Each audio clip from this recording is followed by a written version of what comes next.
Kaibigan, welcome back.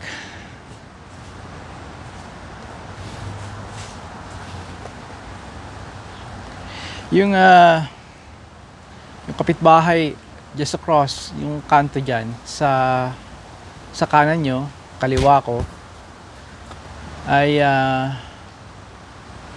hindi ko pa kilala, bagong lipat. Mukhang nag-move in sila last week lang.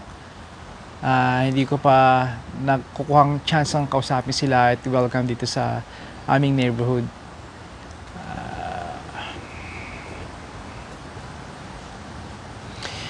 Yung bahay na ito, yung yan sa katawid lang, yung sa tapat namin, sa kanan nyo nga, bandang kanan nyo, ay kailan lang, I'd say over a month or close to 2 months ay ibinenta. At house for sale sa halagang wala pa tong 2 buwan nakakaraan. Ginawan ko to ng content pero hindi ako masaya sa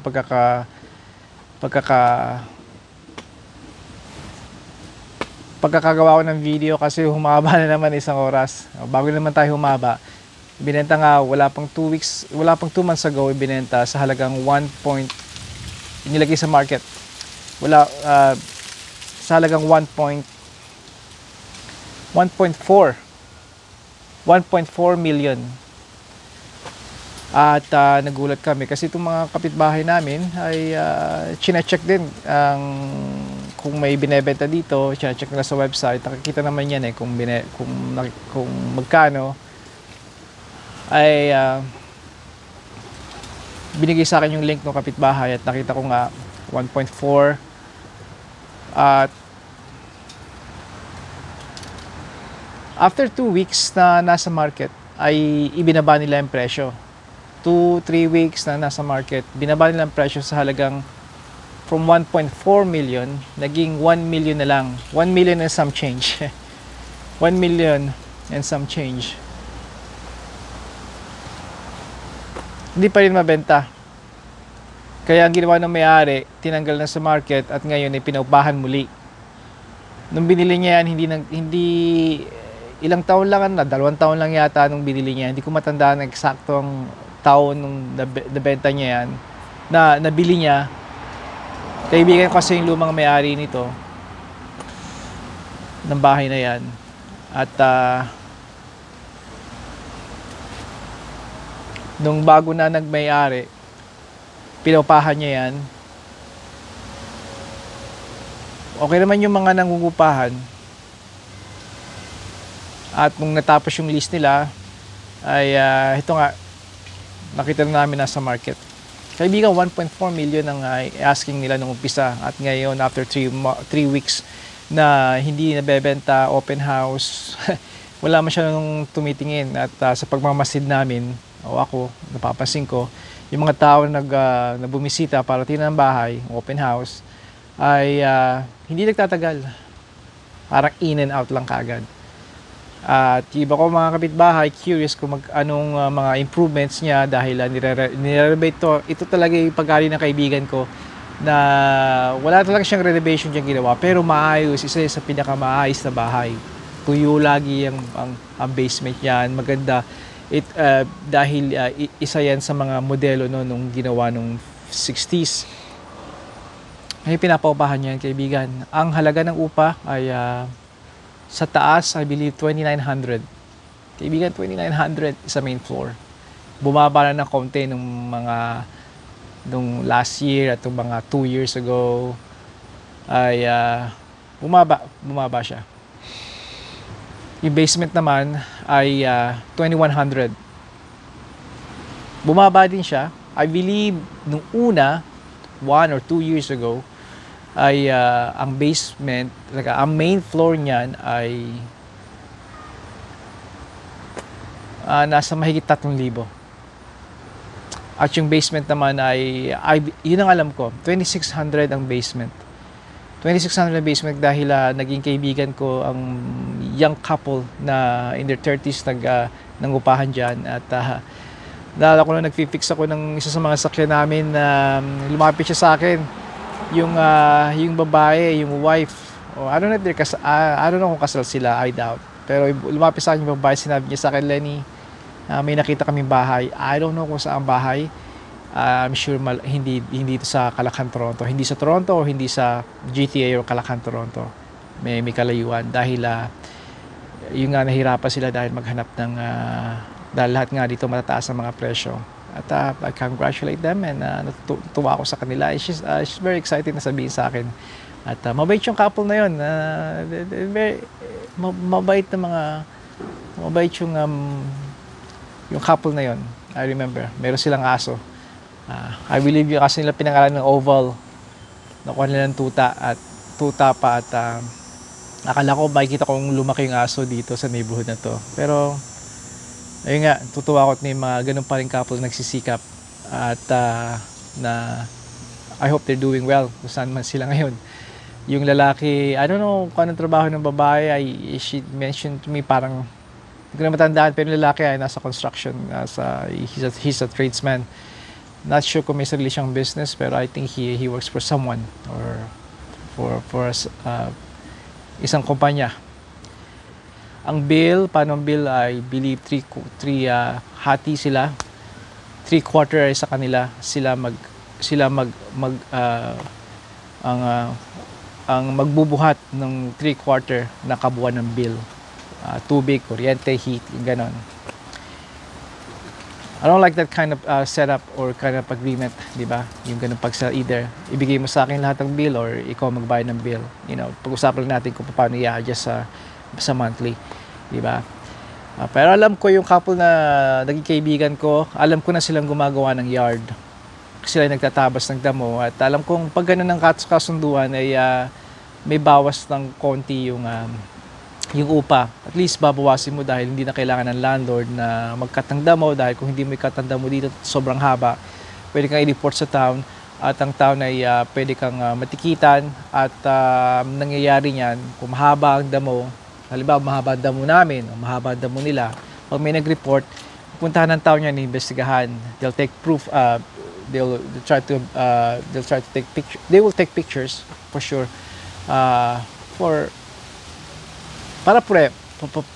para pureba, di ba? Sakali i-challenge nila yon i-challenge nila yung ticket na ibibigay sa kanila. At once na mangyari, bibigyan ka ng hindi matagal, ilang araw lang, maybe a week, para i-cut mo yung damo. Kapag hindi mo nagawa pa rin yun, kung may-ari ay meron na ipapadala ang city para i-cut ang damo. Sarili mong damo ng may-ari. At yung typically, ang mga nagkakat na hinar nila ay mataas ang patong. Ano ibig sabihin nun? Well, yung city nag-hire ng isang landscaper o lawn care guys. At yung lawn care guys na yon, alam nila na ikakat nila yung damo sa utos ng city sa tao na yon. Typically, ang mga lawn care guys, not all, marami akong kaibigan ng mga lawn care guys and they don't do that. They will jack up the price. So instead na $60 lang ang cut, it'll be $150. At kung meron pa mga miscellaneous and ano man. Again, hindi yun case town by town, depende sa bayan o sa nagpapatupad yung mga bylaws na magpapatupad na ganung batas, magkano, kung how it works. Pero yun ang typical na idea. Kaya kailangan mapanatili na maayos ang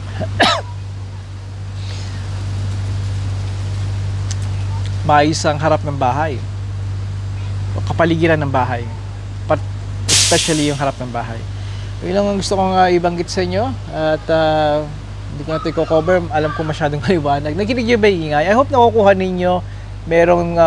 May tumigil sa harapan namin na bus, school bus, kaibigan, school bus ng mga elementary.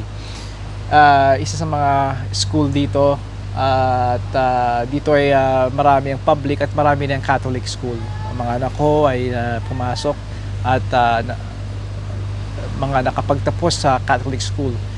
Well, huling taon na ito ni bunso ni at patatapos na siya ng high school. May kwento rin ako dyan sa bus na yan. Maybe ipapakita ko, iba pa rin ko na ikikwento ko sa inyo madali. Ang bus namin dito, bus stop, ay isang kanto lang. Pagkalabas nyo dito, isang kanto. Kita nyo siguro yung maliit na bata, no, estudyante. Hindi na nasundo. Oh my. Yung tatay nandun, or yung nanay. Yung nanay hindi umabot. Ako kaibigan, ako ang sumusundo, ako ang naghahatid at sumusundo sa aking mga anak. Mula pa kindergarten sila. Mula pa nung junior sila. At kindergarten hanggang makapagtapos sila ng 8th grade ay ako naghahatid sa kanila at nagsusundo. At lagi akong nandun sa bus stop. Maaga ako lagi. Kaya kilala ko ng mga taong nagdaraan na nagsanga-sanga ng kwento ko, no? Yung bus na yon ay noon dun nga tumitigil. Ngayon nakita niya tumigil ito sa harap namin. Tumawag ako nung sa eskwela. Every year tumatawag ako. Ang sinasabi ko sa kanila, gusto kong imungkahi sa inyo na yung bus ay dumadaan lumalabas sa aming bahay. Gusto ko mag-request, magmungkahi sa inyo na upang hindi na kami tumawid sa kanto na yon, sa kanto, ay maaari bang ilagay ninyo ito ilagay nyo yung bus stop, yung itokan ninyo yung bus na yon na tumigil sa harap namin, or maybe bago sa aming harap para konti na yung dadanan. Total, malapit naman ng konti lang na diferensya. Pwede yung kaibigan, i-consider nila yon. Pwede mong i-request yon. At ang gagawin ng eskwelahan, tatawag kayo sa inyong eskwela, yung secretary tatanggap noon, at yung secretary, principal, not exactly sure kung principal ang gagawa nun, pero isang sa mga nagtatrabaho sa eskwela ng inyong mga anak ay tatawag sa mismong main kung saan nag-ooperate ang mga school buses. Alright? At pag kukonsider nila yon. Ngayon, every year, ako ay dinideny. Sinasabi nila na, Mr. T,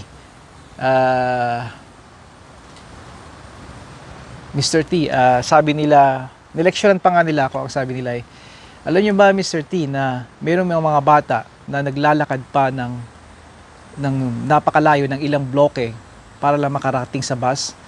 Sabi ko, alam ko yan. Alam ko yan. And hindi yan ang issue at hindi yan ang gusto ko iparating sa inyo. O nga't malapit kami, pwede naming lakarin, pero lumalabas dito yung bus. Baka pwedeng i-adjust lang since malapit na. Since malapit na yung bus. At kapag ginawa nila yun, babaguhin nila ng konti sa website nila at sa mga papel nila, yung stop, i-update lang nila yung sistema nila para kung sino man may tumingin, nabago yun ng ilang lakad, ilang bahay, yung bus stop. Hindi ako pinayagan. So taon-taon, tumatawag ako sa kanila hanggang nakilala na ako ng secretary ng school, ng eskwelahan ni Bonsonita at ni Juniorita, na si Mr. T tumatawag na naman. And every year, sabi ko, mangyayari to. At lagi ako nadi-deny every year. Mr. T, it's denied. Sorry. Alam nilang, I'll try it again. Sa next year. Kaibigan, nakagraduate na. Wala na sa elementary, high school na mga anak ko. At kula nyo, nung nawala na yung mga anak ko, sa kanila inilipat ang bus stop. Nandito na mismo sa tapat namin. Hindi pa nga, sabi ko, either tapat namin or before, a little bit after. Kasi bungguan doon, nakikita ninyo, di ba? Kung sa kaliwa, sa kanan bahagi ng inyong parting bahagi nyo kanan, pwede naman mag-stop dyan. Pwede yon. Or just lampas lang dito. Kaya, kung saan man direction pumunta ang bus. Kaya, yun ang lagi ko sinasabi sa mga kaibigan at sa mga kamag-anak ko. Na, nakaka-inis yun na. Pero natutuwa na lang ako. At naipakita ko naman sa mga anak ko na I tried. Kaya, speak up, kaibigan. Kung tingin nyo na meron kayong katwiran, meron kayong napupuna, speak up dito sa North America ay kung gagawin ninyong ipapractice ninyo, gagawin yung kaugalian na mag-speak up sa isang tao, sa grupo, sa sistema, even sa tao ninyo, sa gobyerno, ay kadalasan marireward kayo. Magkakaroon kayo ng reward. Now, biguman ako na magawa ko yun sa aming panahon na aking mga anak, kung saan sila ay sumasakay sa bus na yon, nung maliliit pa sila, bata, nung elementary pa sila, ay okay lang. May, para sa akin, reward yon. Teka.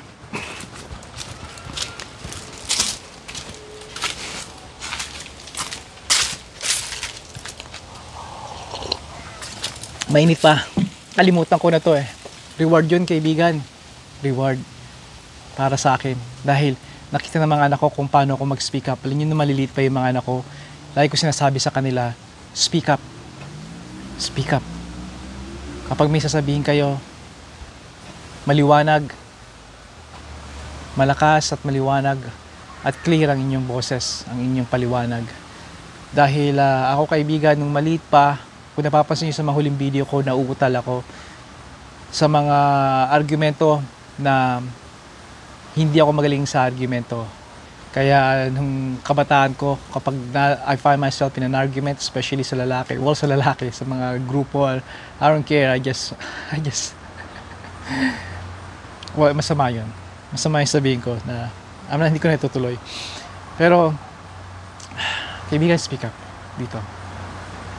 Once na maging kaugalian nyo ngayon na i-reward kayo. Hindi man kayo manalo, hindi man makuha ang inyong minimiti, ang inyong intensyon, hindi man mangyari, ay sa loob-loob nyo, ibang mararamdaman ninyo.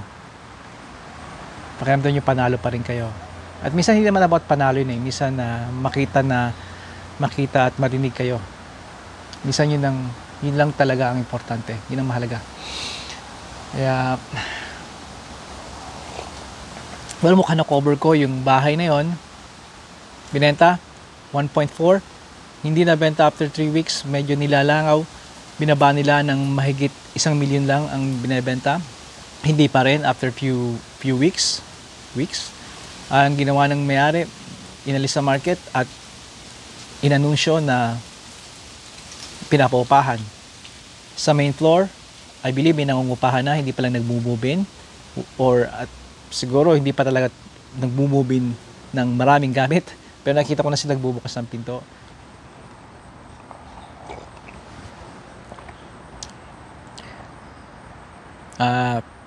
Yung nga, school bus.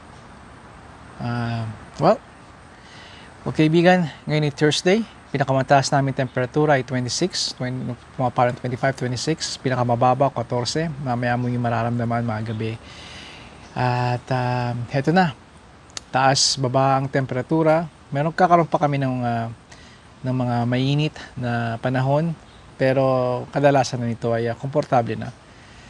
At fall season na malapit na. Kita nyo nagkalat na mga dahon, pero hindi pa official na taglaga, so fall season or autumn. Parating na. Kaya ito na yung pinakang abala ko. Pinakang araw na busy talaga ang mga taong katulad ko. Dahil ang fall season talaga ay hindi mo action, hindi ka naging busy dahil talaga sa fall season mismo. Ito yung ginagawa mo para unahan mo yung winter. Dahil sa paghahanda sa winter. Hindi ito paghahanda sa fall na dumating, kundi paghahanda itong mga ginagawa ko at ng ibang mga tao dito sa darating na winter. For example, sasakyan. Kondisyon yung sasakyan ninyo, battery kailangan, papalit kayo ng gulong, at mga fluid, make sure top up sila or top off. At make sure na kung kailangan nilang palitan ang mga fluid, kung naman dapat palitan, ang mga wear and tear, gawin na. Dahil ibang labanan kapag gagawin mo pa yan sa winter. Handa na ang sakyan sa pagdating ng winter. ang hardin ng bahay ang lulod sa bubungan ninyo, ang mga sanga, ang mga pang-summer ninyo, mga kagamitan, mga patios, mga halaman, mga even makina. Marami akong makina, lawn mowers, snow blowers. Inihahanda din yun dahil even tao, ako, ihanda mo, nagpapalakas ako. Pag malamig, manipis ang suot ko para maramdaman ng katawan ko at mag-adjust. Dahil kung hindi sumunod ang yung katawan, hindi ma-climatize, kailangan na masami ang katawan ninyo. Kung hindi ito ay patuloy pang lalamig at eventually magkakasakit kayo. Hindi pa ako nagkakasakit ng ilang taon na nakakaraan. Gusto ko rin kwento sa inyo kung anong ginagawa ko tungkol doon. Pero isa sa mga susi sa akin, kailangan nyo konsultan yung doktor nyo kung sakali mang tularan ninyo ako. Ay kung malamig, hindi talaga ako nagbabalot. Magbabalot ako sa loob ng bahay pag nanonood ako ng TV kasama si Mrs. D. Very comfortable ako, pero pag sa labas, shirt lang or ito lang, at ang temperatura ay nasa lower teens or minsan ay nasa lower single digit at nasasanay ang katawan mo tumitigas. Kaya naging handa sa pagdating ng tunay na winter. Kaibigan, lubang mahaba na muli Makita muli tayo at kailangan tapusin to. Hanggang sa muli kaibigan, padayon.